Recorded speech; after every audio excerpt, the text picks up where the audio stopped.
स्वागत है आपका आज की क्लास में। तो आज हम सिंपल फ्यूचर टेंस को एक्टिव से पैसिव कैसे बनाएंगे देखेंगे। चलिए, एक्टिव वॉइस का स्ट्रक्चर क्या है? सब्जेक्ट प्लस विल या शैल plus V1 plus object. V1 क्या होता है? Base form of verb. तो इसे पैसिव में स्ट्रक्चर क्या होगा? इसका ऑब्जेक्ट आएगा सब्जेक्ट की जगह, विल या शैल एज यूजुअल आएगा जैसा कि एक्टिव में दिया गया हो। चेंजेस क्या होंगे? यहाँ पे आप बी लगाओगे plus V3 plus by plus subject. चलिए इसे एग्जांपल के थ्रू देखेंगे। I will finish the job, ये एक्टिव में है। I will finish the job, इसका अर्थ क्या होगा? मैं काम खत्म करूंगी या मैं ये नौकरी पूरी करूंगी, इसका अर्थ होगा। पैसिव में क्या लिखोगे? The job will be finished by me. Okay, the job will be finished by me.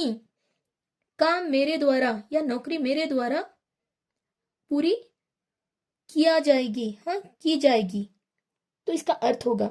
चलिए इसे अब हम यहाँ पे चेंजेस आपने क्या देखे? बी लगाना है आपको एक्टिव से जब आप इसे पैसिव बनाओगे।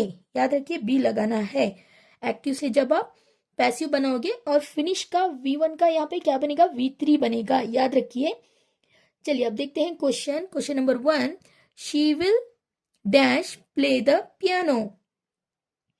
विल के बाद क्या लगेगा? जब आप पैसिव बनाओगे तो विल लगेगा, विल के बाद बी लगेगा।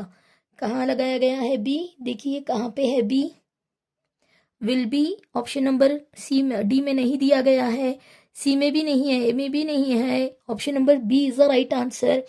The piano will be played by me, ठीक है। will be लगा हो तो आंसर will be correct। चलिए अगला क्वेश्चन देखते हैं। क्वेश्चन नंबर 2 देखिए। They will write a letter, they will write a letter, a letter object है यहाँ पे, चारों में दिया गया है। a letter will be आना है तो will be option number B में दिया गया है। a letter will be written by them, दे दिया गया है तो यहाँ पे them आएगा, ठीक है।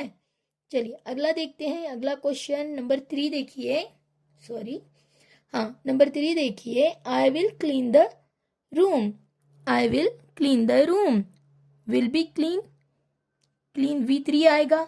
यहाँ पे क्लीन V1 दिया गया है ऑप्शन नंबर ए में, तो ये एलिमिनेट हो जाता है।